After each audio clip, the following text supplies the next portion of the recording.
Soy María, tengo 69 años, y les di 9 millones de yenes y me dijeron, no cuentes con nosotros cuando seas mayor. Luego cortaron todo contacto conmigo. Simplemente sonreí, y les entregué un contrato. Empezaron a temblar. Antes de continuar mi historia, me encantaría saber desde dónde me estás viendo. Deja tu ubicación en los comentarios. Dale like y suscríbete si quieres más historias sobre cómo enfrentar la traición familiar. Créeme, lo que ocurrió después te mostrará exactamente cómo un amor cuidadoso puede convertirse en una dura lección de justicia.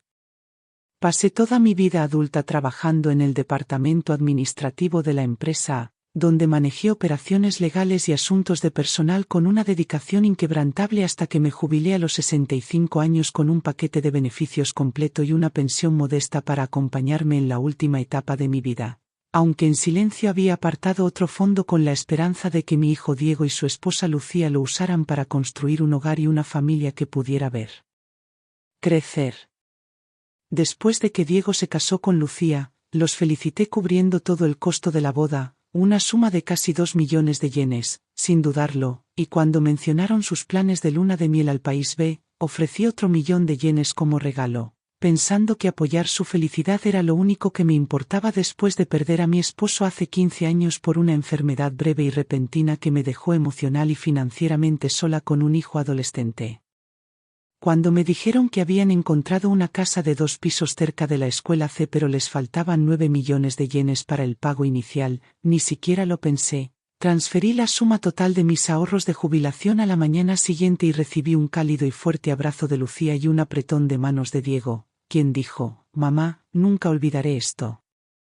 3 días después, vino a mi apartamento sin avisar y se quedó de brazos cruzados, como si se preparara para dictar una sentencia, diciéndome con un tono calmado y firme que ya no me involucrarían en sus asuntos personales de ahora en adelante porque no querían darme falsas esperanzas ni crear expectativas poco realistas, como si yo hubiera pedido algo más allá de la decencia básica de ser tratada como parte de sus vidas.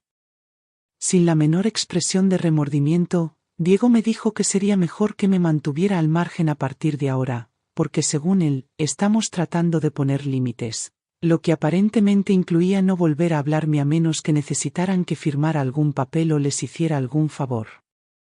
Lo que me sorprendió no fue solo la frialdad de sus palabras, sino la facilidad con la que las pronunció, como si desprenderse de la mujer que lo crió sola durante 4 décadas no fuera más importante que cancelar una suscripción. Y cuando le pregunté qué había cambiado, simplemente dijo que estaban madurando y no querían sentirse emocionalmente cargados por obligaciones familiares extendidas. Cuando le recordé que acababa de transferirle 9 millones de yenes la semana anterior, asintió y dijo, «Sí, y estamos agradecidos, pero la ayuda financiera no te da derecho a expectativas emocionales». Y en ese momento me di cuenta de que cada regalo que había dado había sido tratado como una transacción, no como una conexión. Había guardado cada recibo, cada transferencia, y cada documento desde el día en que pagué su matrícula de preescolar a los 4 años, y nunca pedí reembolso, ni favores, ni siquiera reconocimiento, creyendo que el papel de una madre era dar sin llevar la cuenta, pero ahora ese papel se había reducido a ser una fuente de dinero seguida de un exilio. No discutí con él porque estaba demasiado impactada por la rapidez con la que me habían borrado, así que asentí y lo despedí. Luego me senté en mi mesa repasando cada momento en que lo elegía él por encima de mí, incluyendo la vez que rechacé un ascenso porque habría requerido mudarme de ciudad y dejarlo al cuidado de los vecinos. Después de esa reunión, ni siquiera me envió un mensaje, ni en días, ni en semanas, y cuando finalmente le escribí para preguntar cómo iba la compra de la casa, respondió con una sola frase, «Ya está hecho, gracias de nuevo», sin una foto, una actualización ni una invitación para ver el lugar que les había ayudado a conseguir. Llamé al número de Lucía 2 días después y no contestó, pero 15 minutos más tarde Diego me escribió, «Por favor no la llames, está abrumada con la mudanza», como si un simple saludo de la mujer que les dio casi 1/3 del pago inicial pudiera desestabilizar toda su agenda. Ahí fue cuando me di cuenta de que algo no estaba bien, no solo emocionalmente sino estructuralmente, y empecé a revisar mis documentos y organizar mis registros financieros, porque necesitaba saber qué había pasado con la mujer que antes era el centro de sus planes familiares y de repente se había convertido en alguien a quien querían bloquear de todos los rincones de su nueva vida. Diego no vino a visitarme después de la mudanza, ni una sola vez, y nunca recibí una invitación a la nueva casa. Solo vi una foto en redes sociales donde agradecían a un querido amigo por ayudar a hacer posible el sueño, lo cual podría referirse a cualquiera, y mi nombre ni siquiera fue mencionado en la publicación. Me sentí menos como una madre y más como una prestamista de la que esperaban que olvidara el préstamo, pero no se daban cuenta de que no solo era generosa, sino metódica, y todo lo que les había dado estaba documentado y protegido de formas que ni siquiera pensaron en revisar, porque asumieron que simplemente desaparecería. Cuando la madre de Lucía empezó a aparecer con más frecuencia, saliendo en fotos de la inauguración de la casa, las fiestas y hasta en la organización del baby shower, se hizo obvio que simplemente me habían reemplazado, no por algo que yo hubiera hecho mal, sino porque ya no veían utilidad en la mujer que ya les había entregado todo lo material que necesitaban. Diego me dijo una vez, cuando tenía 16 años, que nunca me abandonaría como lo hizo su padre, y le creí, pero al ver cómo me fueron apartando sistemáticamente en cuanto terminé de financiarles la casa, quedó claro que la lealtad no significaba nada una vez transferido el dinero. Ya no tenía ninguna duda de que me estaban descartando deliberadamente, no por conflicto, sino por conveniencia calculada, porque no querían a una mujer mayor cerca recordándoles cuánto debían o cuán profundamente habían sido ayudados. Y ese fue el momento en que sonreí, no porque estuviera bien con eso, sino porque recordé el documento firmado que ambos rubricaron cuando acepté darles los 9 millones de yenes, un documento cuya existencia habían olvidado por completo. Yo misma redacté el contrato, lo imprimí en mi escritorio y lo guardé bajo la carpeta B en mi archivo, con un lenguaje claro que establecía que, si alguna vez dejaban de mantener una relación familiar o se negaban a cuidarme en la vejez, el regalo financiero se convertiría en un préstamo reembolsable con intereses legales y ejecución de cobro. Lo firmaron sin dudar, creyendo que era simbólico o sin importancia, pero ahora que habían abandonado la relación, esa firma sería su ruina, y yo tenía todos los medios legales para asegurarme de ello.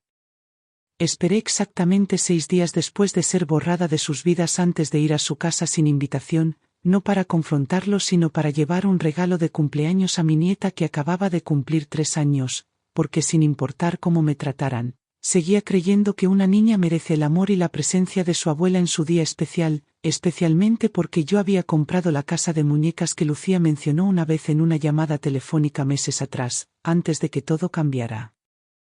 Me paré frente a su casa, tocando el timbre y llamando el nombre de Diego, con el regalo envuelto en ambas manos, esperando al menos un rechazo cortés, pero lo que recibí fue puro silencio, un silencio muerto que me decía que estaban adentro y me ignoraban deliberadamente, porque podía ver su auto estacionado en la entrada y un segundo par de zapatos visible a través del vidrio esmerilado al costado. Grité el nombre de Lucía lo suficientemente fuerte como para que cualquier vecino se detuviera, porque necesitaba que me escuchara decir que había ido solo para ver la cara de la niña, solo para decirle feliz cumpleaños, solo para entregar el regalo y marcharme sin pedir nada a cambio, pero aún así nadie salió a la puerta, y en cambio noté que la cortina del segundo piso se movió levemente antes de quedarse quieta de nuevo. Me quedé otros 20 minutos, decidida a no irme derrotada, pero cuando la vecina a la que apenas conocía salió y me dijo que acababa de ver a Lucía y Diego tendiendo ropa en el patio trasero minutos antes, me di cuenta de que no me evitaban por falta de tiempo, distracción o descuido, me evitaban con intención, crueldad y plena conciencia de lo que hacían. Cuando la voz de Lucía salió por el intercomunicador con un tono más frío que nunca, despidiéndome como a alguien que ya no era bienvenida y pidiéndome que dejara de venir sin invitación, pude sentir cómo las piezas finales de su plan encajaban, no solo para tomar mi dinero y alejarse, sino para fingir que nunca existí, a menos que les resultara conveniente. Cuando dijo que yo era una mala influencia para la niña y que ya no me consideraban familia, no lloré, no grité, no discutí, porque esas palabras no me hirieron como heridas nuevas, sino que confirmaron todas las sospechas que había tratado de no creer desde el día en que se mudaron a la casa que yo pagué. Me fui con el regalo aún en las manos, no porque no estuviera dispuesta a dejarlo, sino porque ellos dejaron claro que ni siquiera se me permitía ser un recuerdo en la vida de su hija, como si borrarme del hogar implicara borrarme de la sangre y la historia también, sin importar cuánto hubiera sacrificado. Esa noche, llamé a Diego para pedirle una explicación, para darle una última oportunidad de decir que estaba abrumado por el estrés, la presión o un malentendido, pero en cambio lo escuché decir, sin pausa ni emoción, que me había convertido en un obstáculo para su crecimiento y un peso que ya no quería encargar, como si la mujer que lo crió con cada hora de su vida laboral ahora fuera un estorbo a gestionar o eliminar. Le recordé que apoyé cada paso de su educación, cada examen, cada solicitud, cada entrevista, e incluso le ayudé a conseguir su primer trabajo en la empresa C a través de un antiguo contacto en quien confié mi propia carrera. Pero él dijo que nada de eso importaba porque necesitaba espacio, y ese espacio aparentemente requería mi ausencia y silencio absolutos. Cuando le pregunté por qué actuaba como si hubiera hecho algo imperdonable, me dijo que estaba haciendo todo sobre mí misma, que el dinero que di fue una elección y no una inversión, que no tenía derecho a esperar nada a cambio, ni respeto, ni amabilidad, ni siquiera contacto, y que su familia estaría mejor si simplemente los dejaba ir y seguía adelante.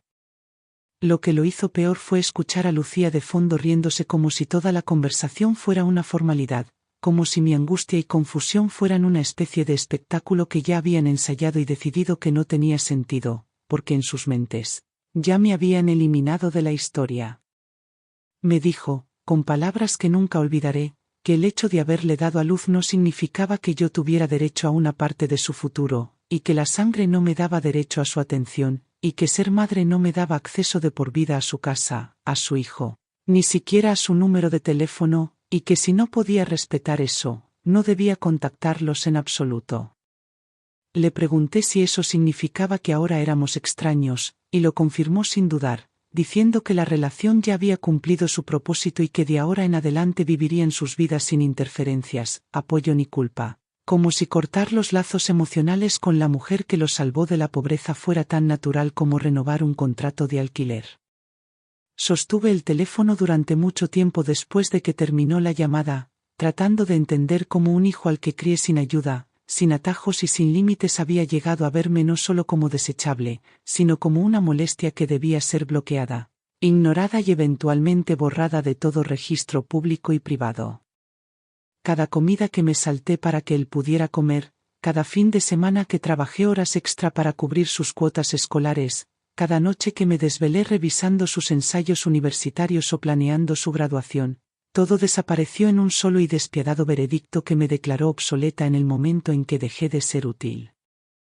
No solo cambiaron de planes o perdieron el contacto, sino que orquestaron un corte total con crueldad deliberada y asombrosa rapidez, convirtiendo mi amor en evidencia en mi contra y utilizando mi generosidad como la herramienta final para exiliarme de la única familia que me quedaba.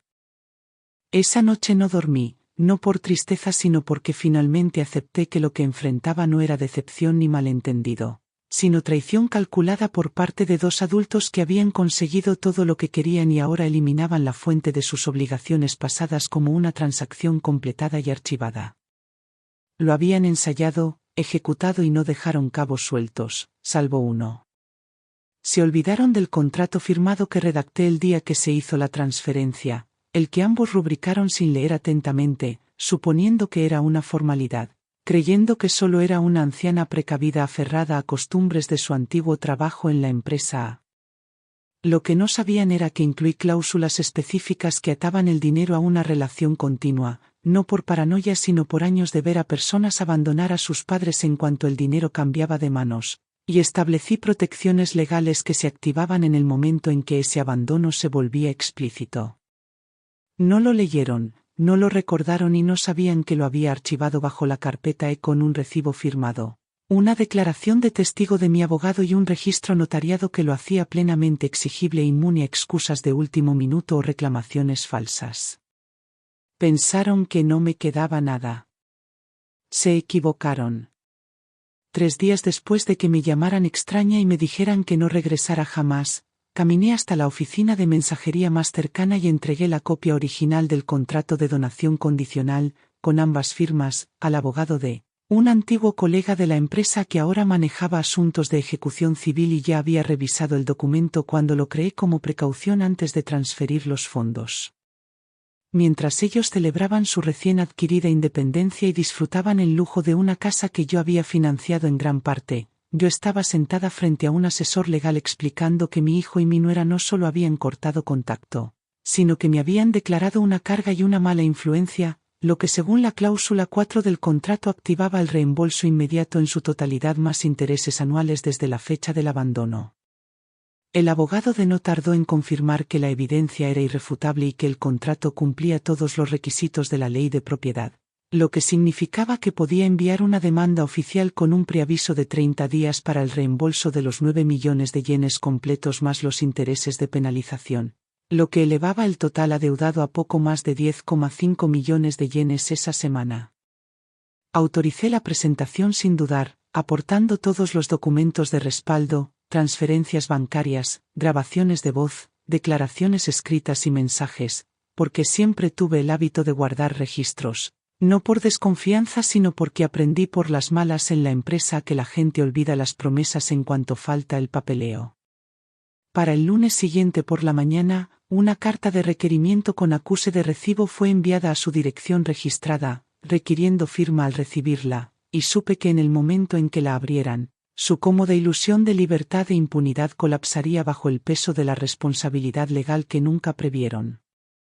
Cuando la carta llegó a las 10:22 de la mañana y fue firmada por la propia Lucía, esperé con calma las consecuencias, y a las 11:09 de la mañana, mi teléfono sonó con el nombre de Diego en la pantalla, al que respondí mientras activaba la grabadora en mi escritorio, no por venganza sino porque sabía lo rápido que la gente desesperada intenta reescribir la historia cuando llegan las consecuencias.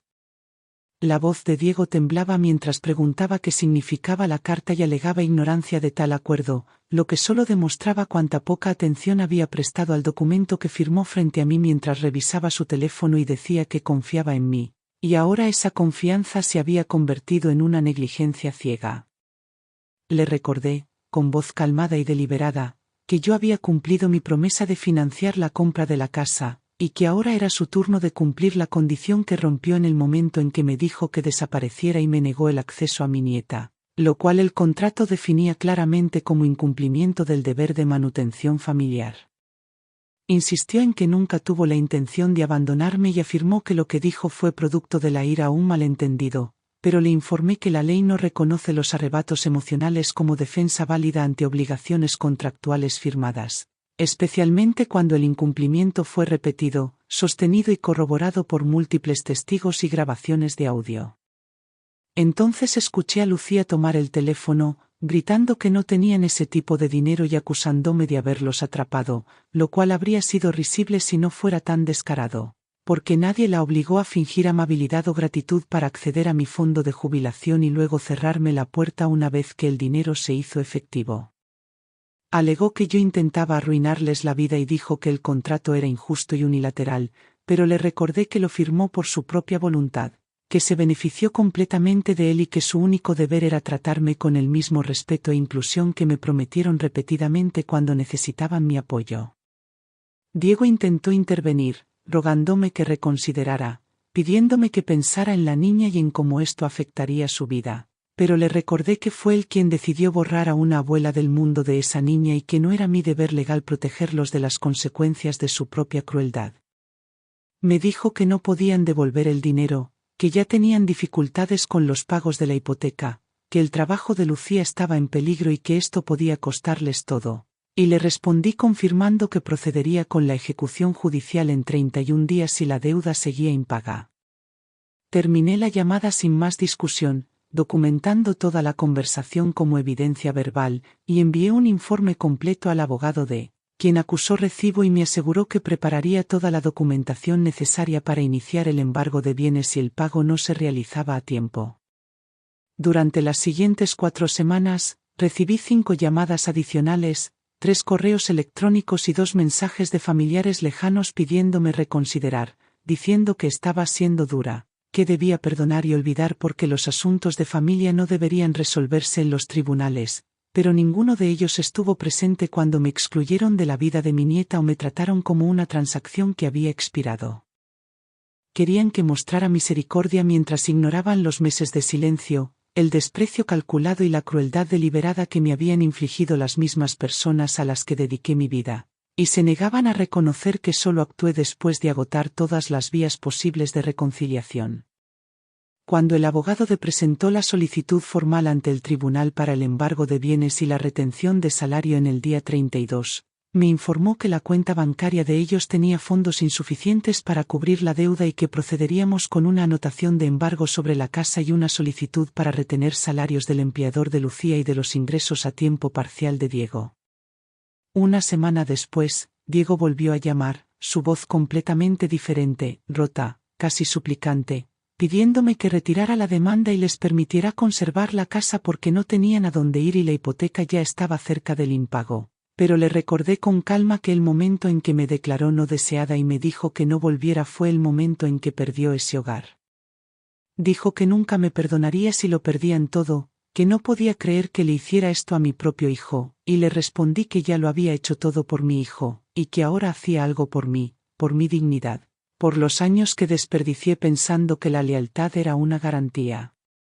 No le dije que aún lloraba cuando veía los viejos dibujos de mi nieta en el cajón de mi escritorio, que aún revisaba mi teléfono por fotos que nunca volverían a enviar, porque esto ya no se trataba de dolor, se trataba de justicia, de consecuencias, y de finalmente ser tratada como alguien que importaba más allá de su dinero. Apostaron por mi silencio, por mi edad, por la falsa suposición de que nunca actuaría, nunca haría valer mis derechos, nunca me defendería contra la traición, pero olvidaron que no solo era una madre, era una mujer que había pasado 40 años haciendo cumplir políticas, protegiendo la integridad y documentando cada paso con precisión. Y ahora, simplemente hacía lo que siempre había hecho, responsabilizar a las personas por las decisiones que tomaban, sin importar cuánto lloraran cuando finalmente llegaba la cuenta. 2 semanas después de que se aprobara la documentación de ejecución, el abogado confirmó que el tribunal había autorizado la ejecución forzosa contra los bienes de Diego y Lucía, comenzando con una anotación de embargo sobre el título de la casa, lo que desencadenó un proceso de ejecución hipotecaria, ya que la propiedad aún tenía una hipoteca impaga de 27 millones de yenes con el banco lo que los hacía instantáneamente vulnerables a la recuperación una vez que el saldo pendiente y mi reclamación coincidieran bajo revisión legal. La misma casa que les ayudé a conseguir con un pago inicial de 9 millones de yenes, la que habían presumido en las redes sociales mientras agradecían a todos menos a mí, ahora estaba marcada para subasta bajo autoridad judicial, y en 5 días el aviso fue publicado, haciendo visible su situación para vecinos, compañeros de trabajo y cualquiera que estuviera atento a escándalos o vergüenza. Cuando los documentos legales llegaron al lugar de trabajo de Lucía en la empresa F solicitando un embargo salarial mensual de 78,000 yenes a iniciar de inmediato, su superior en el Departamento de Recursos Humanos estaba obligado por ley a procesarlo y emitir un aviso formal, lo que no solo interrumpió sus ingresos sino que expuso todo el asunto en su entorno profesional, debilitando su reputación interna y su posición dentro del equipo. Más tarde supe por un conocido en común que ella intentó alegar que se trataba de un error administrativo o un malentendido, pero cuando llegó la segunda notificación con expedientes detallados y referencias judiciales, no hubo forma de negar que estaba siendo responsabilizada financieramente por la misma mujer a la que alguna vez se refirió como inestable emocionalmente y desesperada por atención, durante una llamada telefónica que yo había grabado semanas antes. Diego, incapaz de cumplir con su parte de la obligación, recibió una demanda de verificación de ingresos, que reveló que había pasado a trabajar por contrato tras renunciar a su puesto de tiempo completo, una maniobra probablemente hecha para evitar deducciones pero que solo sumó a su inestabilidad financiera, ya que los salarios por contrato también eran susceptibles de embargo bajo la regla G y lo dejaban expuesto a retenciones directas. Cuando se dieron cuenta de que el pago ya no era teórico sino real, inmediato y respaldado por la ley, recibí otra llamada a través de un primo que decía ser neutral pero claramente había sido enviado a negociar, suplicando que detuviera el proceso porque el niño sufría y el estrés estaba afectando la salud de Lucía, pero respondí reenviando el contrato original y dejándoles leer la parte que definía explícitamente el chantaje emocional y la interferencia de terceros como irrelevantes. El primo trató de decir que la familia nunca debería recurrir a armas legales, pero nadie dijo eso cuando me pidieron que desapareciera, bloquearon mi número, cerraron la puerta en mi cara y le dijeron a su hijo que yo no existía, porque esas acciones aparentemente habían sido aceptables hasta que tuvieron un costo financiero. Una semana después, comenzaron formalmente los procedimientos de ejecución hipotecaria, con el banco publicando un aviso final de incumplimiento y programando la subasta de la propiedad en los siguientes 60 días, dando a Diego y Lucía apenas 2 meses para encontrar vivienda alternativa o saldar la deuda completa, cosa para la cual no tenían ni los recursos ni la voluntad. Me informaron que Lucía faltó 3 días consecutivos al trabajo tras el aviso de embargo y que su gerente presentó una preocupación por escrito a Recursos Humanos debido a sus ausencias abruptas, cambios de comportamiento y aumento de errores en los reportes, lo que finalmente llevó a una audiencia administrativa que resultó en su suspensión sin goce de sueldo mientras se revisaba su caso. La situación de Diego no era mejor, ya que el aviso de subasta se convirtió en registro público y su inestabilidad financiera lo descalificó de varias solicitudes de vivienda nueva, dejándolos atrapados en una propiedad que ya no les pertenecía, enfrentando una deuda de la que no podían escapar y sin excusas ante quienes preguntaban qué había pasado.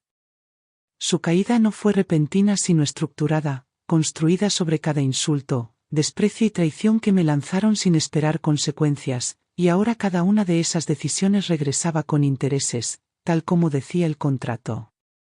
Los padres de Lucía, que antes la elogiaban por ser independiente y decían que yo era demasiado entrometido, ahora intervinieron para ofrecer ayuda, pero incluso ellos se sorprendieron al saber que cada yen había sido documentado, cada condición era exigible y cada cláusula se activó por las propias palabras y acciones de su hija.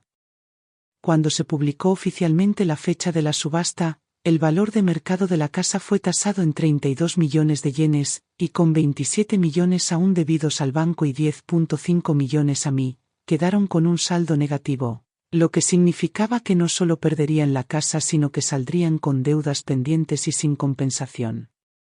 Más tarde confirmé que solicitaron vivienda en alquiler a nombre de los padres de Lucía porque ninguna agencia aprobaría su solicitud directamente, dado el historial judicial y el embargo salarial a sus nombres, lo que significaba que ahora eran adultos legalmente dependientes de las mismas personas que antes se burlaron de mí por ser demasiado anticuado.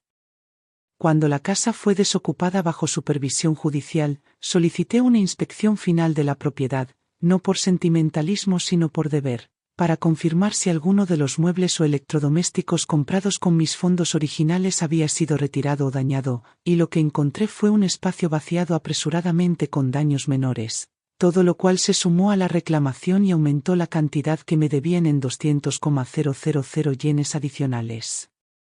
Cada objeto que había sido pagado con amor y confianza fue tomado o destruido en la prisa por escapar de la responsabilidad, y cuando el abogado presentó la documentación final para la recuperación de activos, incluyó fotos, recibos e informes de la propiedad que convirtieron su caída privada en una mancha legal permanente que no podrían borrar. Esperaban que desapareciera silenciosamente después de ser descartada, que me retirara en la vergüenza o la autoinculpación, pero en cambio perseguí todas las opciones legales con la misma precisión que una vez utilicé para hacer cumplir las políticas de cumplimiento en la empresa, donde pasar por alto incluso la infracción más pequeña podía resultar en responsabilidad o pérdida. No hubo disculpa, ni gesto de remordimiento, ni carta o mensaje intentando la reconciliación, solo silencio, evasión y resistencia pasiva, que enfrenté con ejecución constante, porque había aprendido que las personas solo se arrepienten de lo que les cuesta algo, y ya no creía en enseñar lecciones a través de la bondad. Cuando Diego finalmente se puso en contacto a través de una cuenta de correo electrónico anónima, probablemente por desesperación, reenvié el mensaje al abogado sin leer más allá de la primera línea, porque no era mi trabajo consolar a un hombre que una vez me dijo que ya no era familia después de que yo había construido todo su futuro desde cero. La ejecución hipotecaria se finalizó en menos de 70 días, los salarios fueron embargados de manera constante, el hogar se disolvió bajo el estrés y el matrimonio comenzó a fracturarse, Todo sin ninguna intervención mía más allá de hacer cumplir lo que ellos mismos habían firmado, lo que hizo que toda la caída no fuera resultado de la venganza, sino la consecuencia directa de sus propias firmas y egoísmo. Yo no los arruiné. Se arruinaron a sí mismos en el momento en que creyeron que el amor no tenía valor una vez que el dinero cambiaba de manos.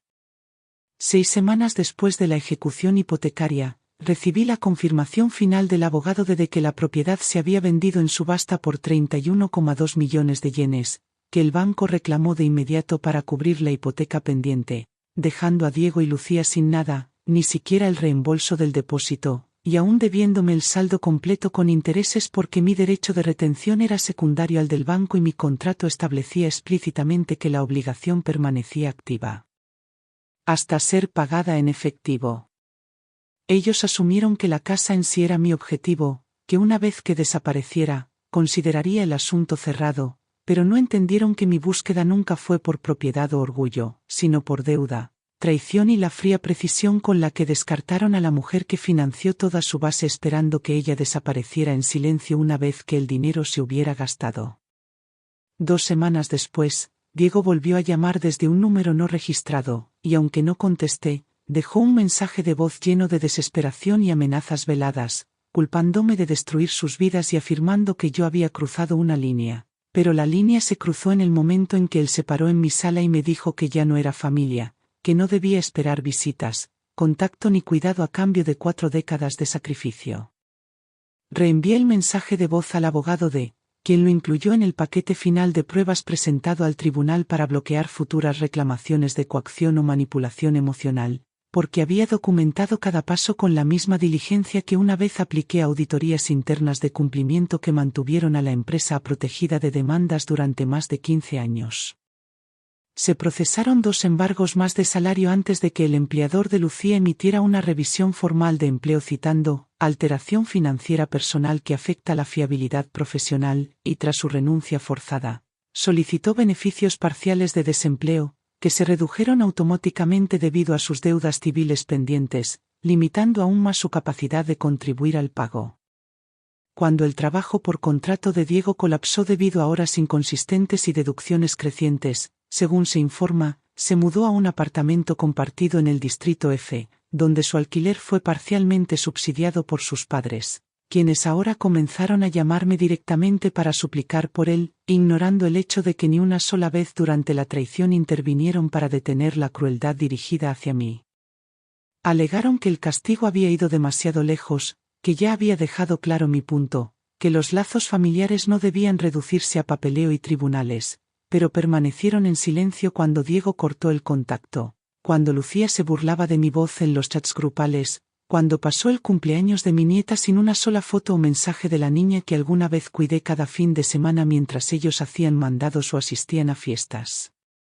Ahora querían empatía, comprensión y un reinicio, pero no ofrecieron nada cuando me quedé sola afuera de esa casa, tocando una puerta que nunca volvería a abrirse, no porque fuera violenta o conflictiva, sino porque ya no era útil para personas que trataban la bondad como moneda y la maternidad como un contrato que expiraba al momento de la entrega. 3 meses después de la ejecución hipotecaria, el matrimonio terminó oficialmente en una disolución civil, con Lucía regresando a vivir con sus padres y llevándose a su hija, mientras Diego permanecía en un alquiler de una sola habitación cerca de la estación G, con sus deudas aún activas, su reputación dañada y su arrogancia finalmente desmantelada por el mismo sistema legal que una vez desestimó como irrelevante cuando me dijo que no le importaba la letra pequeña. Más tarde me informaron que Lucía había comenzado a trabajar a tiempo parcial en una tienda local, su salario aún siendo deducido mensualmente debido al saldo restante, que se recalculó para incluir intereses de penalización, honorarios judiciales y costos de procesamiento, elevando el total adeudado a poco menos de 11,7 millones de yenes, una cifra que representaba no solo dinero, sino la prueba de que la memoria tiene peso y las consecuencias existen cuando la gente cree que el amor es incondicional y gratuito. Había rumores entre contactos mutuos de que Diego había intentado salir con alguien de nuevo, pero se vio obligado a revelar sus deudas financieras a posibles parejas, lo que resultó en varios intentos fallidos de reconstruir su vida social, ya que la gente suele alejarse rápidamente cuando se enteran de que alguien está siendo demandado por su propia madre por incumplimiento de un acuerdo escrito relacionado con el abandono y la explotación financiera. Nunca respondí a ninguno de sus correos electrónicos, no porque disfrutara el silencio, sino porque ya había dicho todo lo que necesitaba decir a través de los documentos legales que firmaron y las decisiones que tomaron cuando creyeron que yo ya no tenía fuerzas, ni opciones, ni valor más allá de lo que pudieran extraer de mí. Cada nuevo informe de la abogada se convertía en otra línea de cierre, otra validación de que no había imaginado la traición, de que no había exagerado, de que la justicia no era solo una idea, sino un proceso que funciona cuando te preparas adecuadamente y te niegas a aceptar que la edad significa debilidad o que la bondad siempre debe significar perdón. Incluso cuando una excompañera de trabajo de Lucía me escribió en privado para preguntar si la historia era cierta y si consideraría retirar la reclamación restante, no respondí, porque la gente solo pide misericordia cuando ve el daño que causó reflejado en los resultados que pensaron que nunca enfrentarían. Diego y Lucía se habían reído alguna vez de la idea de que yo haría valer un contrato, diciendo que era demasiado sentimental, demasiado blanda, demasiado temerosa de perder la poca familia que me quedaba, pero no se dieron cuenta de que lo que destruyeron ya se había ido en el momento en que me negaron mi nombre en esa casa, en el momento en que se alejaron sin culpa y hablaron de mí en pasado ante amigos en común como alguien que solía estar involucrada. La verdad es que los había amado por completo, confiado en ellos ciegamente y les había dado todo lo que tenía sin pedir nada más que reconocimiento, pero en el momento en que ya no me necesitaron, enterraron esa lealtad bajo el silencio, las mentiras y la ignorancia legal que les costaría cada comodidad que antes daban por sentada. Ellos eligieron los términos de nuestra separación cuando me borraron de su vida y trataron mis contribuciones como desechables, y yo simplemente elegí hacerlos cumplir esos términos cuando llegó el momento de la rendición de cuentas, haciendo valer cada cláusula y protegiendo cada derecho, no por venganza sino por supervivencia. Esperaban debilidad, arrepentimiento y retirada, pero les di consecuencia, silencio y el precio exacto de su traición, impreso claramente en tinta negra con una fecha límite que ya no podían ignorar. 5 meses después de que se liquidara el último pago de la ejecución hipotecaria y la deuda restante siguiera acumulándose bajo intereses forzados, tomé la decisión de retirar la mayor parte de mis ahorros del Banco H, convertir la restitución otorgada por el tribunal en una transferencia de suma global y asegurar mi lugar en la instalación J, un hogar privado de cuidados con apoyo médico las 24 horas y políticas de privacidad para residentes que garantizaban que nunca más tendría que depender de nadie cuyo afecto fuera condicional a mi utilidad. Firmé un contrato privado de 2 años para servicios completos y atención directa, financiado íntegramente por la combinación de mi pensión, ahorros restantes y los 11,7 millones de yenes recuperados de Diego y Lucía, y cuando el personal de admisiones pidió un contacto de emergencia o familiares visitantes, escribí ninguno, sin dudar, porque las personas que me abandonaron no estaban ausentes por accidente, sino por elección, crueldad y avaricia. La directora de orientación me preguntó amablemente si quería designar un beneficiario en caso de hospitalización o fallecimiento, y entregué un sobresellado dirigido a la abogada con instrucciones específicas para dirigir todos los asuntos patrimoniales únicamente por vía legal, excluyendo completamente a Diego y Lucía, porque la última vez que confié en ellos con una firma, la usaron como motivo para cortar lazos en cuanto les resultó conveniente. En el primer mes ya me había adaptado a una nueva rutina, conocí a otros residentes con historias similares de haber sido agotados, descartados y desechados por hijos adultos que lo tomaron todo y luego desaparecieron, y compartí mi experiencia en silencio solo cuando me lo preguntaron directamente, no para provocar lástima, sino para dejar claro que el amor sin límites conduce a la explotación. Una de las empleadas, una joven que me recordaba a mí misma cuando empecé en la empresa, me contó que su propia madre acababa de avalar un préstamo para su hermano y ahora la presionaban para refinanciarlo, y cuando me preguntó qué pensaba, le entregué una copia en blanco de mi contrato original y le dije que lo leyera, lo copiara y que nunca asumiera que la familia te protegerá solo porque compartas un apellido.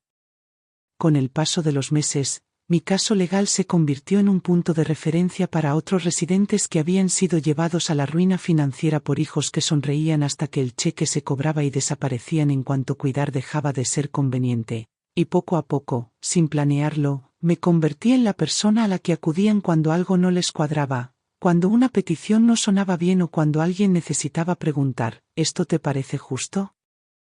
Más tarde, la directora me dijo que mi documentación había ayudado a 3 residentes más a detener retiros explotadores, renegociar acuerdos basados en deudas y evitar ser manipulados por hijos adultos que usaban la culpa como palanca mientras ignoraban cada sacrificio que sus padres habían hecho durante décadas sin una sola queja. Nunca me puse en contacto con Diego ni con Lucía, ni siquiera durante las fiestas, porque ellos habían dejado claro que ya no formaba parte de su historia, y no iba a suplicar por noticias ni por acceso a una nieta a la que no me permitieron ver en su cumpleaños, cuya risa había sido la única razón por la que mis fines de semana volvían a sentirse vivos después de mi jubilación. Cuando supe por un familiar lejano que Diego trabajaba a tiempo parcial en un taller de reparaciones y que Lucía seguía viviendo con sus padres, compartiendo habitación con su hija y apenas ganando lo suficiente para pagar el material escolar, no lo celebré, pero tampoco sentí lástima, porque sus circunstancias no eran un castigo, sino el resultado directo y previsible de decisiones tomadas con pleno control y total conciencia de a quien estaban hiriendo. Me dijeron que me mantuviera al margen de sus vidas, que dejara de entrometerme, que dejara de actuar como madre, y cumplí más a fondo de lo que esperaban, porque a diferencia de ellos, yo cumplo mis promesas, incluso cuando eso significó pararme frente a un juez y declarar, bajo juramento, que ya no reconocía a mi hijo como familia porque él ya había declarado que yo no era más que un obstáculo financiero para su independencia. Guardé cada copia de sus acuerdos firmados en una carpeta aparte, etiquetada como obligaciones ejecutadas, almacenada junto a mis documentos de salud y mi portafolio de jubilación, porque si alguien alguna vez intentaba cuestionar si había ido demasiado lejos, simplemente entregaría los papeles originales y dejaría que las fechas, firmas y sellos hablaran por sí mismos.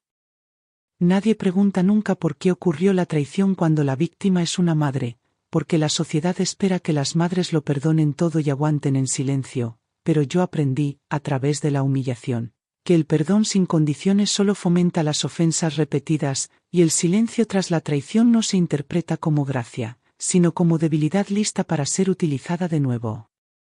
Cuando una administradora del Centro J me preguntó si quería asistir a un evento de acercamiento familiar por las fiestas, rechacé la invitación y en su lugar presenté una solicitud para donar 5 paquetes de ayuda a residentes ancianos de bajos recursos sin familia, porque prefiero dar a quienes entienden el valor antes que mendigar afecto de personas que alguna vez dijeron que yo era una extraña para su hija.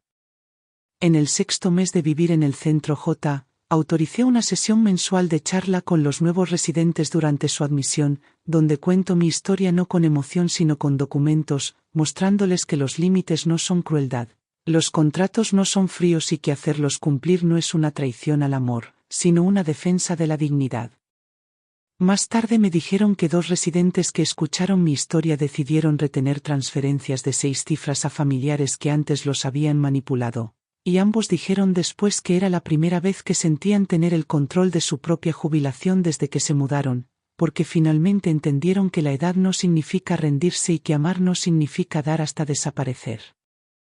Diego dijo una vez que yo era anticuada, demasiado estructurada y demasiado seria con cosas que deberían manejarse con confianza y sentimientos, pero confianza es lo que le di. La estructura es lo que me salvó y la seriedad es lo que expuso sus mentiras y desmontó su sentido de derecho paso a paso, con respaldo legal. La verdad era que nunca pensaron que me defendería, porque había pasado toda mi vida luchando por ellos, trabajando noches y fines de semana, saltándome vacaciones, retrasando mi jubilación solo para ayudarles a lanzarse a una vida en la que pensé que yo estaría incluida, solo para ser apartada en el momento en que se sintieron lo suficientemente estables como para reescribir el reparto y dejarme fuera. Lo que olvidaron es que la misma mujer que les preparaba el almuerzo, pagaba su renta y respondía sus llamadas a medianoche también redactaba contratos corporativos, defendía demandas y revisaba auditorías internas que protegían activos mayores que su hipoteca, Y cuando llegó el momento de protegerme a mí misma, no dudé en usar cada habilidad que había enseñado a otros durante años. No fui la villana en su historia. Simplemente dejé de ser la tonta en la mía. 7 meses después de que Diego y Lucía perdieran su casa y se separaran bajo una presión financiera que nunca anticiparon que se haría cumplir, recibí una notificación del tribunal de que Diego había intentado disputar el calendario final de pagos presentando una moción alegando coacción emocional e influencia indebida. Un movimiento tan desesperado y transparentemente manipulador que hasta la secretaria encargada del caso contactó a la abogada preocupada por un posible abuso procesal. Alegó que había sido presionado para firmar el contrato original sin comprender plenamente las implicaciones legales, a pesar de que el documento estaba cofirmado por Lucía, con testigos independientes y notariado conforme al protocolo estándar, y la idea de que un adulto con 5 años de experiencia en finanzas en la empresa G pudiera alegar ignorancia era tan absurda que el juez desestimó la moción sin audiencia. Cuando se entregó la desestimación, las obligaciones de Diego se actualizaron para reflejar el intento de obstrucción legal, lo que activó sanciones adicionales bajo la cláusula 9, que sumó un 4% anual de interés al saldo pendiente, elevando el total adeudado a más de 12,2 millones de yenes, una cifra que seguía aumentando con cada retraso y acción de mala fe que emprendían en mi contra. En lugar de aceptar la responsabilidad, Diego continuó presentando quejas a través de canales indirectos, incluyendo un correo electrónico a la administración del asilo acusándome de fraude y explotación de personas mayores, lo que obligó a la instalación J a realizar una revisión interna de ética, durante la cual presenté toda la documentación original, declaraciones de testigos y expedientes legales, demostrando una vez más que cada paso que había dado estaba dentro de mis derechos y basado en incumplimientos verificados de contrato. No solo la revisión me exoneró de toda mala conducta, sino que también desencadenó una contranotificación a Diego advirtiéndole que cualquier acoso adicional a los residentes mediante denuncias falsas sería documentado y reportado como mala conducta civil, eliminando efectivamente su capacidad de usar la intimidación institucional para escapar de las consecuencias de su propia traición. Más tarde supe por la hija de otra residente que Lucía había intentado pedir dinero prestado a 3 de sus excolegas bajo el argumento de que yo había manipulado al tribunal para embargar sus ingresos y que yo era una mujer resentida empeñada en destruir a su familia. Pero una de las colegas ya había leído los expedientes judiciales públicos en línea y la confrontó por mentir, dejando a Lucía humillada y aislada en el trabajo. Renunció 2 semanas después, no por una acción legal, sino porque sus propias acciones la alcanzaron socialmente, ya que las personas que antes elogiaban su independencia empezaron a cuestionar cómo alguien podía tomar 9 millones de yenes de un padre anciano y luego tratarlo como un criminal por pedir ser tratado como familia. Al final del 8º mes, Diego envió una carta, no a mí, sino al director de la instalación J, solicitando mediación para una reconciliación familiar. Un término tan evidentemente deshonesto y motivado por intereses financieros que el director la remitió directamente al abogado quien respondió con una notificación formal de cese y desista, indicando que toda comunicación debía dirigirse al asesor legal y que no se consideraría ninguna reunión informal bajo ninguna condición. Lo que querían no era reconciliación, sino acceso, porque sus deudas ya no eran manejables. Sus círculos sociales se habían derrumbado y sus reputaciones estaban arruinadas no por calumnias, sino por documentación, contratos y sus propias palabras desvergonzadas grabadas durante las mismas llamadas telefónicas que alguna vez asumieron que yo nunca tendría la fuerza o previsión de preservar. La suegra de Diego, la mujer que me reemplazó en cada foto y celebración familiar, me llamó anónimamente desde un número bloqueado y me rogó que perdonara a los niños, argumentando que estaban abrumados. Eran jóvenes y no eran conscientes del daño emocional que habían causado, pero yo ya había sido llamada extraña, carga y mala influencia, y no tenía razón para interactuar con alguien que alguna vez celebró mi exclusión como un paso necesario para la paz de su familia. Todo lo que habían hecho, desde el rechazo inicial hasta el silencio insensible, las risas burlonas a puerta cerrada, los subtítulos arrogantes en redes sociales y la negativa calculada a dejarme ver a mi nieta, ahora estaba grabado en una línea de tiempo de consecuencias de las que no podían escapar, porque cada momento de traición se había traducido en términos financieros que no podían retrasar ni negar. Su hija, la inocente en todo esto, ahora crecía escuchando historias reescritas para hacerme parecer la villana, la abuela controladora que les quitó la casa, la matriarca egoísta que demandó a su propia sangre, pero algún día esa niña crecería, tendría acceso a los registros públicos y leería la verdad por sí misma, y cuando lo hiciera, yo ya no estaría para defenderme, pero los archivos sí. Lucía intentó presentar una queja separada ante la Oficina Regional de Asuntos Civiles, alegando abuso psicológico a través de coacción financiera, con la esperanza de congelar la orden de embargo salarial, pero tras una revisión preliminar del contrato y las órdenes de ejecución, su reclamo fue considerado retaliatorio y desestimado, y se colocó una advertencia en su expediente indicando un posible uso indebido de recursos legales para una venganza personal. Posteriormente autoricé al abogado de a iniciar un embargo sobre un reembolso de impuestos que le correspondía a Lucía, utilizando procedimientos estándar de ejecución que permiten tales incautaciones en casos de recuperación de deudas civiles, y los fondos fueron redirigidos directamente a mi cuenta, reduciendo ligeramente el monto pendiente pero apretando aún más el lazo sobre su capacidad de funcionar financieramente como adultos independientes. Diego, ahora atrasado en múltiples facturas de servicios y sin calificar para préstamos personales de bajo interés debido a su historial judicial, comenzó a asistir a talleres de manejo de deudas y a preguntar en centros comunitarios sobre programas de rehabilitación, pero ninguno de esos servicios podía borrar el contrato, anular los fallos ni detener la acumulación de intereses sobre una deuda que él había supuesto que moriría con mi silencio. Alguna vez dijo que yo era una anciana débil que nunca entendería lo que requería la crianza moderna, pero ahora era un hombre adulto preguntando a desconocidos cómo sobrevivir al mismo contrato que firmó sonriendo al otro lado de mi mesa de cocina, un contrato que había ridiculizado como innecesario y tratado como insignificante hasta que se convirtió en el único documento que definía cada limitación en su vida. No estaba celebrando su ruina, estaba confirmando mi derecho a defenderme, a mantenerme firme ante una traición tan calculada, tan injustificada y tan injusta que alejarme habría significado validar el peor tipo de explotación emocional, el que castiga a las personas por amar demasiado y recompensa a otros por abandonarlas sin previo aviso. Si ellos hubieran pedido disculpas antes de la carta, si se hubieran acercado con sinceridad en vez de burla, si me hubieran invitado a su casa y presentado a mi nieta como alguien que importaba, aunque solo fuera una vez, tal vez me habría ablandado, tal vez habría considerado una pausa, pero no lo hicieron, y ahora cada súplica llegó demasiado tarde, demasiado vacía y demasiado evidentemente motivada por la misma desesperación de la que una vez me acusaron de inventar. Me convirtieron en una lección que nunca quisieron aprender. Ahora la estaban viviendo.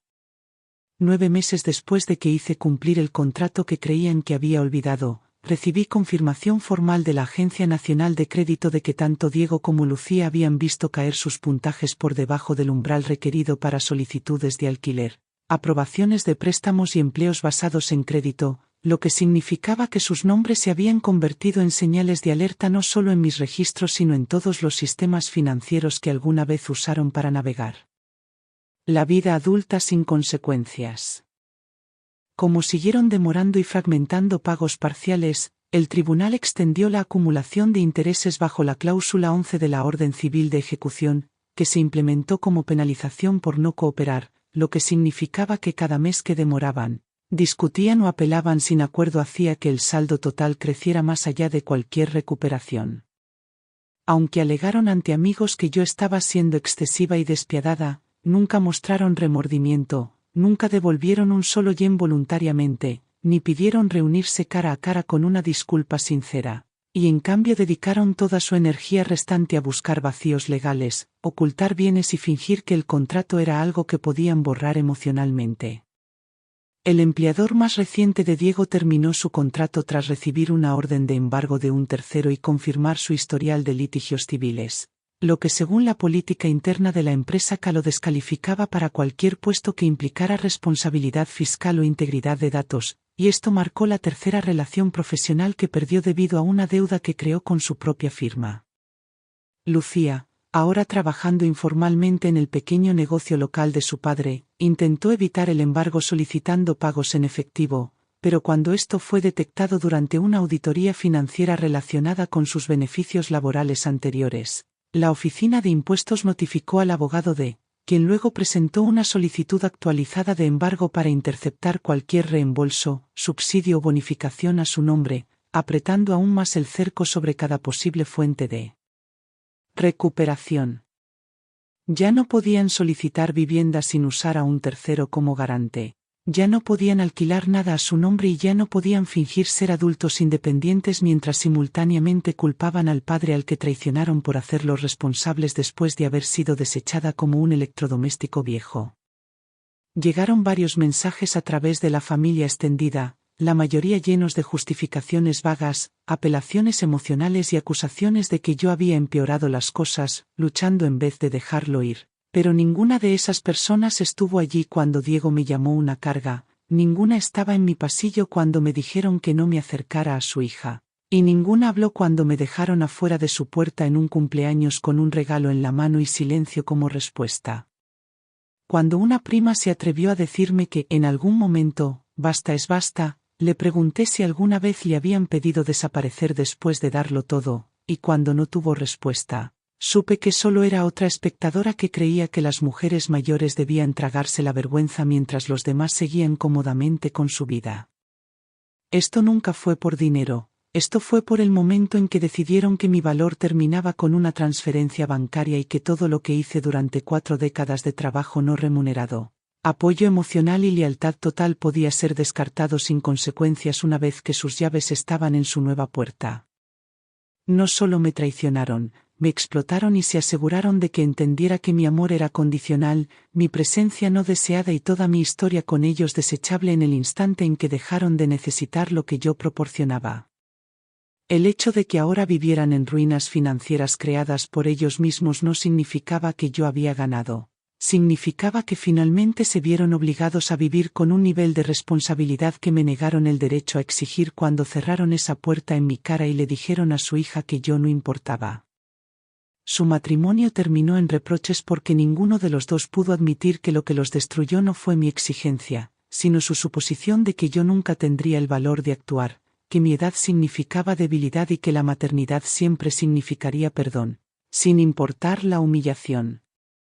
El plazo final de pago se extendió debido a su continua falta de cumplimiento, lo que significaba que cada mes la deuda crecía y mi expediente con la agencia de ejecución se engrosaba con notificaciones, intentos de evasión y evidencia de que lo que comenzó como una simple traición se había convertido en un caso de estudio sobre cómo la arrogancia y el privilegio se desmoronan cuando se enfrentan a la verdad documentada. Ahora había acumulado suficientes sentencias civiles, aprobaciones de embargo y certificaciones de gravamen para continuar con esto durante otra década sin levantar un dedo, y ellos se habían quedado sin lugares donde esconderse, personas a las que manipular y excusas que reciclar. Diego dejó de intentar contactarme después de que el abogado le advirtiera formalmente sobre posibles sanciones adicionales por acoso, y Lucía se había retirado por completo de cualquier plataforma pública, consciente de que cualquier señal de nuevo empleo o activos podría ser rastreada y reclamada en cuestión de días. No solo estaban tratando con una madre que hacía cumplir un contrato, estaban enfrentándose a las consecuencias de burlarse de la mujer equivocada, de subestimar la experiencia de vida equivocada y de darle la espalda a alguien que alguna vez construyó todo su mundo para asegurarse de que ellos nunca sufrieran. Nunca ofrecieron hacer las paces sin una condición, nunca devolvieron ni un solo objeto que se llevaron. Nunca reconocieron lo que habían hecho y continuaron presentándose como víctimas de una anciana que se negaba a morir en silencio y agradecida por la oportunidad de ser utilizada.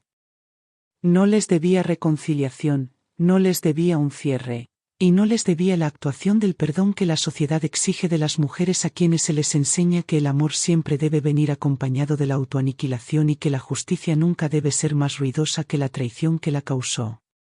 Tuvieron suficientes oportunidades para detenerse, para disculparse, para deshacer el daño, pero en cambio apostaron por mi silencio, invirtieron en mi obediencia y ahora se encontraban atrapados en un sistema que nunca pensaron que yo sabría cómo usar.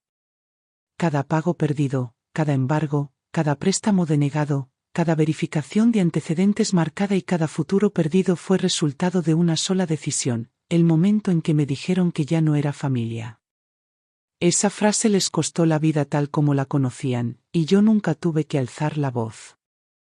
10 meses después de hacer valer el contrato que nunca imaginaron que tendría poder, recibí documentación oficial que confirmaba que el intento de Diego de solicitar la reestructuración de deuda personal bajo el programa individual de rehabilitación me había sido denegado debido a su negativa a revelar todas las fuentes de ingresos y su falta de reconocimiento del fallo civil en su contra, lo cual el panel citó como evidencia de mala fe y evasión intencional de la responsabilidad financiera derivada de la explotación familiar deliberada.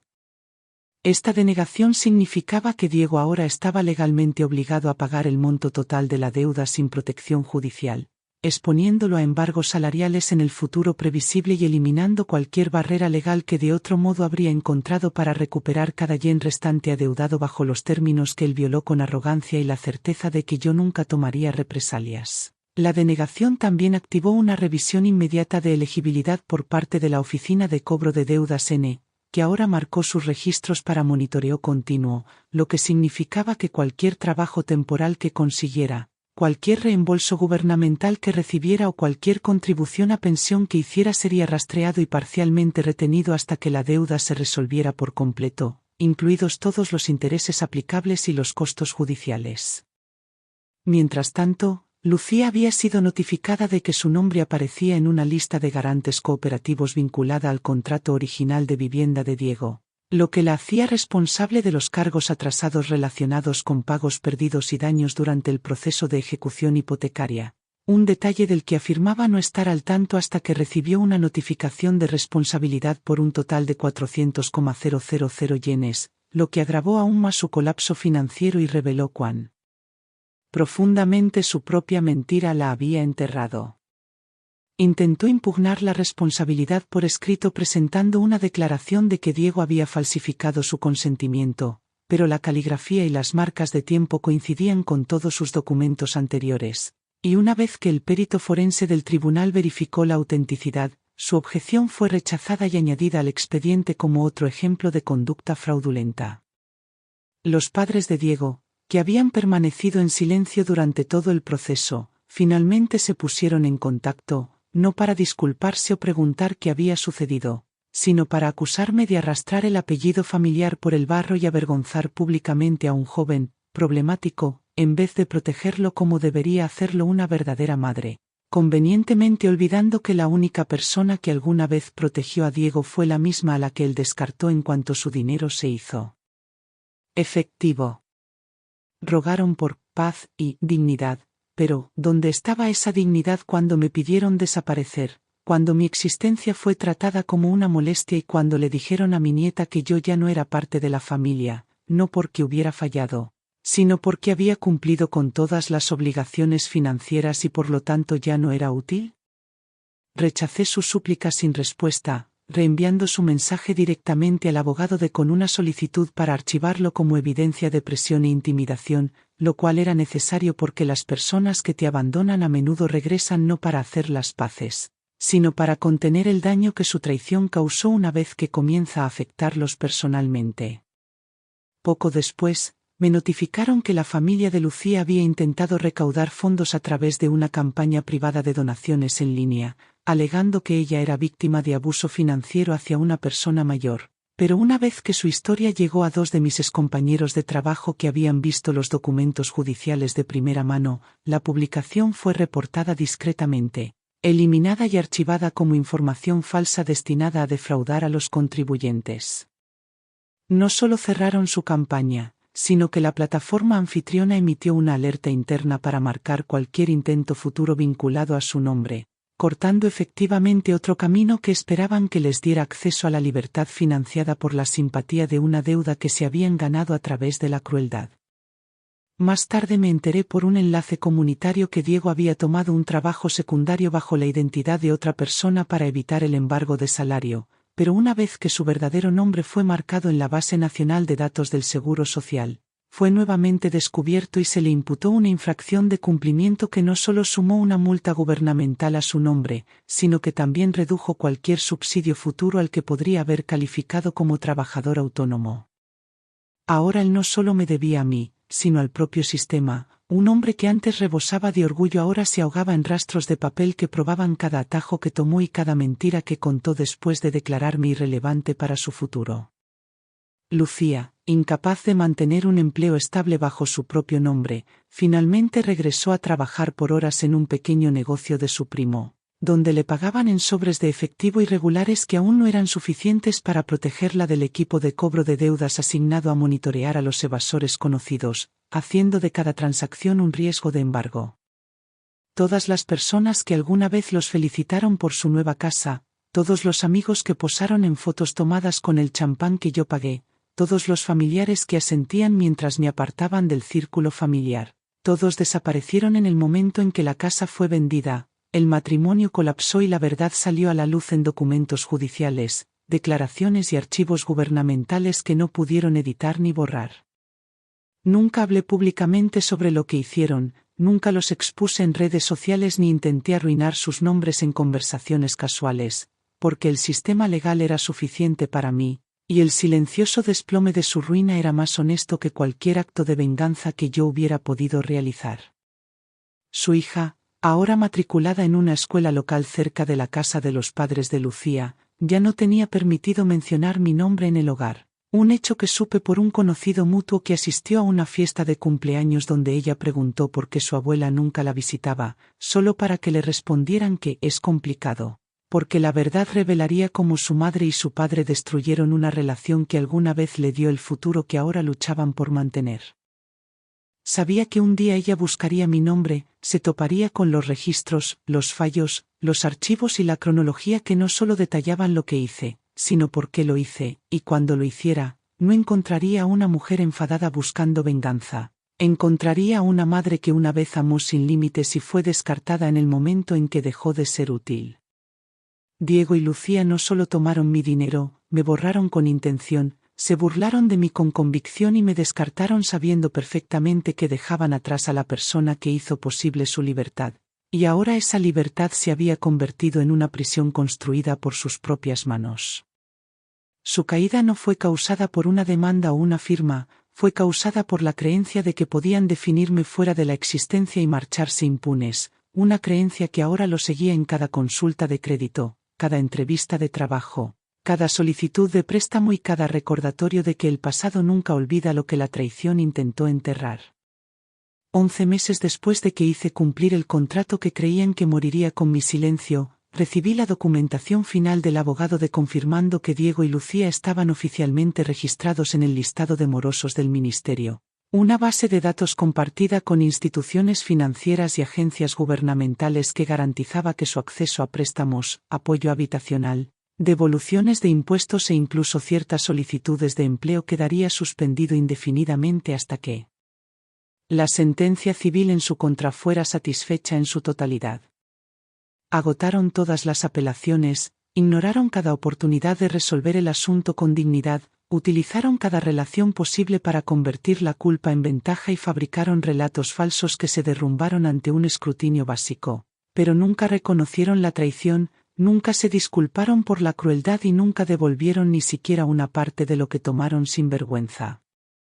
Cuando firmé el último aviso de ejecución autorizando el embargo de los bienes privados restantes, pólizas de seguro vinculadas a bancos, cuentas de ahorro inactivas y títulos de vehículos firmados, lo hice sin dudar, porque cada línea de ese documento representaba un momento en que pudieron haber elegido la decencia, pero en su lugar eligieron la distancia, la manipulación y la mentira.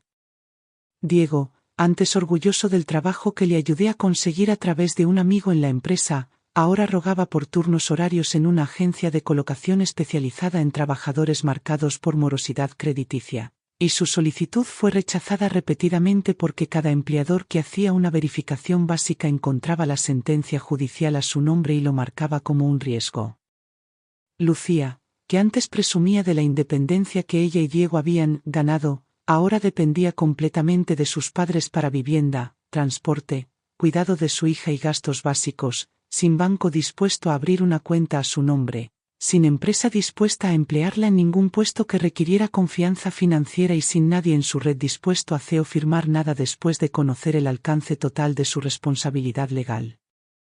El último saldo conocido bajo mi reclamación superaba los 13 millones de yenes debido a intereses de penalización, recuperación de honorarios y daños, una cifra a la que ninguno de los dos podía acercarse en sus circunstancias actuales. Y con cada mes que pasaba, crecía, no porque yo lo exigiera, sino porque su negativa a asumir responsabilidad solo dejaba un camino, la ejecución total bajo la ley vigente.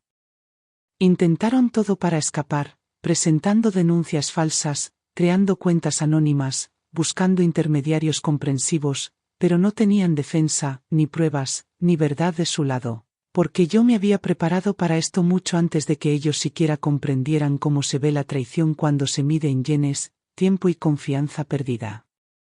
No fueron víctimas de una crianza dura ni de un legalismo frío, fueron víctimas de su propia arrogancia, la clase de arrogancia que surge de creer que la edad significa fragilidad y que el amor puede extraerse sin costo, que la lealtad puede descartarse sin consecuencia, y que la maternidad termina cuando el cheque se cobra y la puerta se cierra.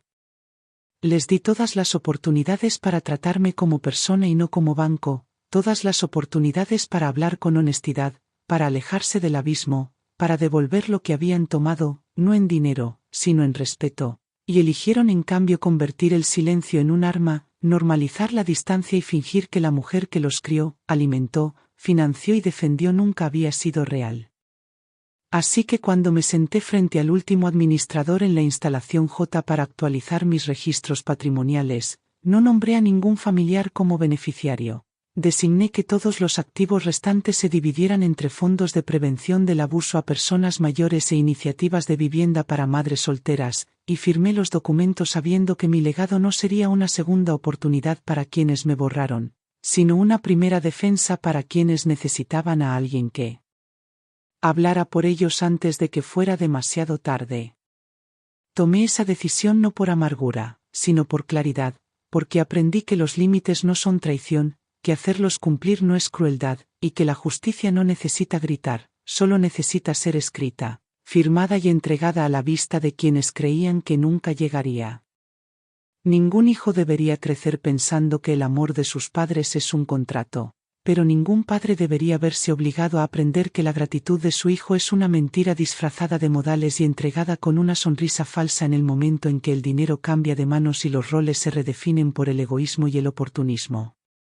Diego y Lucía convirtieron mi amor en un peldaño, mi confianza en un arma y mi silencio en permiso, y cuando se dieron cuenta de que ya no estaba dispuesta a callar, me llamaron fría, cruel y calculadora, sin detenerse nunca a preguntar en qué se habían convertido el día que me dijeron que ya no era bienvenida en la familia que construí con mi propio sacrificio.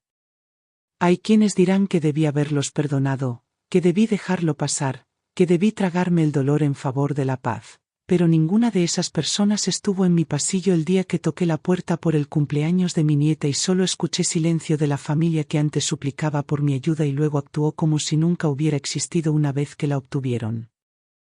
Esta historia no trata de venganza, trata de registro, de rendición de cuentas y del simple hecho de que quienes traicionan a otros bajo la suposición de que son demasiado viejos, cansados o destrozados para responder, suelen olvidar que la documentación no necesita gritar para hablar fuerte y permanentemente. Gané no porque fuera despiadada, sino porque recordé todo lo que ellos querían que olvidara, cada pago, cada mentira, cada cambio de tono, cada negativa a contestar el teléfono y cada momento en que me senté en la oscuridad preguntándome qué había hecho para merecer ser borrada después de dar todo lo que tenía. Ahora viven a la sombra de sus propias decisiones, no porque yo los haya forzado allí, sino porque ellos construyeron esa sombra con cada frase que me descartó, cada acto que me excluyó y cada suposición que hicieron sobre una madre que parecía gentil pero que llevaba 40 años de experiencia en derecho, procesos y consecuencias. Nunca fui solo una madre. Fui la única persona a la que nunca debieron subestimar. 12 meses después de hacer cumplir el contrato que ellos descartaron como simbólico, ahora me siento con cada sentencia legal finalizada, cada ejecución completada, cada pago registrado y cada intento de retrasar o manipular el resultado documentado y rechazado, porque lo que nunca entendieron es que el mismo amor que explotaron venía de una mujer que nunca tomó atajos, que siempre guardó recibos y que sabía que la bondad sin límites se convierte en moneda para que los cobardes la gasten sin Vergüenza. Perdieron su casa no porque yo la quisiera fuera, sino porque convirtieron el techo que los ayudé a construir en un refugio para la deshonestidad, la exclusión y una independencia simulada construida sobre mi agotamiento, y cuando me pidieron que desapareciera, desaparecí solo de sus vidas, no de los sistemas, los registros o la ejecución que pensaron que los protegería de las consecuencias. Perdieron su reputación no porque yo los expusiera, sino porque su crueldad nunca fue privada, solo no registrada, y una vez que salieron a la luz los contratos y se desplegaron las pruebas, la narrativa que controlaban con medias verdades y victimismo fingido se desmoronó en una pila de hechos que nadie pudo negar, ni siquiera las instituciones que una vez me enseñaron a manejar las rupturas de confianza en personas que confunden poder con amor.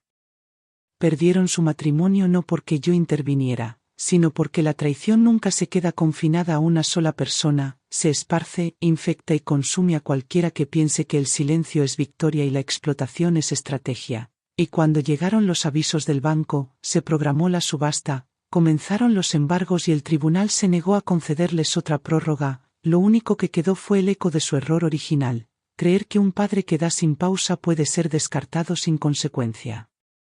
Perdieron el acceso a mi nieta no porque yo lo retuviera, sino porque ellos rompieron el vínculo primero, le dijeron a la niña que ya no era familia, me cerraron la puerta en la cara, rechazaron mis regalos y dejaron claro que no era más que una molestia una vez que se procesó la transferencia, como si la abuelidad caducara en el momento en que se realiza el pago inicial. Perdieron su comunidad no porque yo le contara a alguien lo que sucedió, sino porque subestimaron hasta dónde viaja la verdad una vez que está escrita en registros judiciales, avisos de cumplimiento, deducciones salariales y verificaciones de antecedentes, todo lo cual reveló no solo deudas, sino carácter, porque las deudas se pagan con dinero, pero el carácter se paga con responsabilidad, y ellos nunca entregaron ni un centavo sin ser obligados.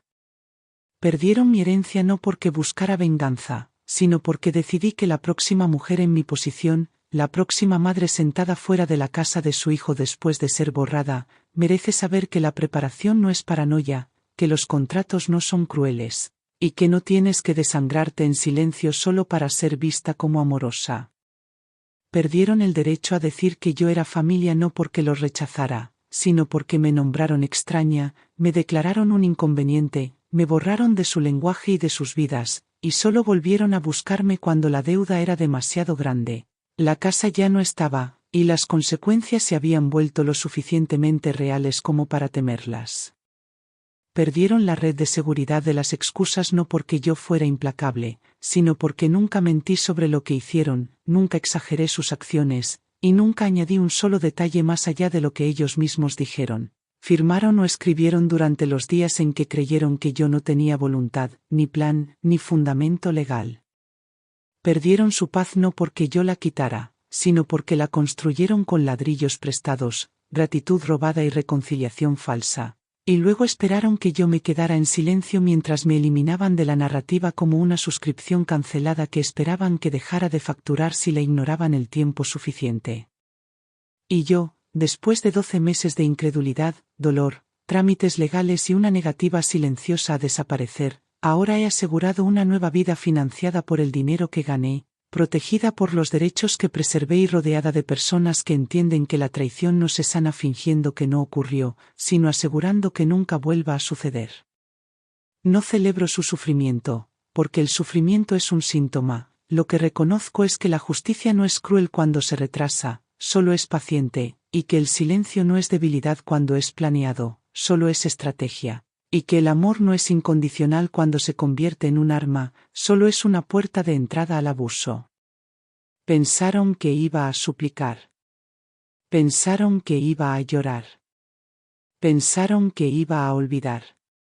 En cambio, escribí todo, archiví cada documento, honré cada regla, y dejé que la ley terminara lo que su traición comenzó, no con venganza, sino con resolución. Y ahora descanso, no en la amargura, sino en la dignidad. Porque al final, no me convertí en ellos. Me convertí en la prueba que personas como ellos nunca esperaron enfrentar.